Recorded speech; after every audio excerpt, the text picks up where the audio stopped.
I drink and I know things.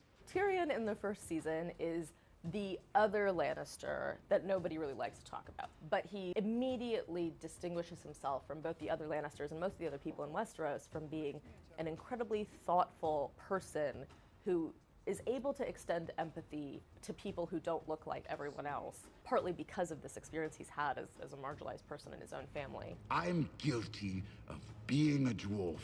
Tyrion's the policy wonk of Westeros. He's the one that wants to figure out how to best govern a mass of unruly people.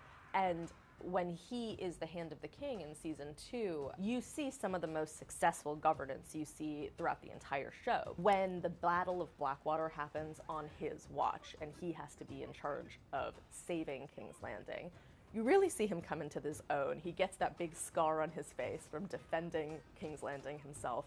But it's not enough to win the acceptance of his family, no matter what he does. And so then finally, at the end of season 4, he kills his father himself with a crossbow. It takes him years to realize that the family that he was born in is just not the one that's going to nurture him. They're not going to give him what he needs. And as soon as he can step away from that, the world gives him so much back. I mean, Daenerys loves him. He becomes a close advisor. He's able to reconnect with Jon Snow and really fight for Westeros that way. Laughing at another person's misery was the only thing that made me feel like everyone else. What he craves is acceptance. This is something that makes Tyrion so relatable to the audience. Tyrion is defined by his appearance to other people.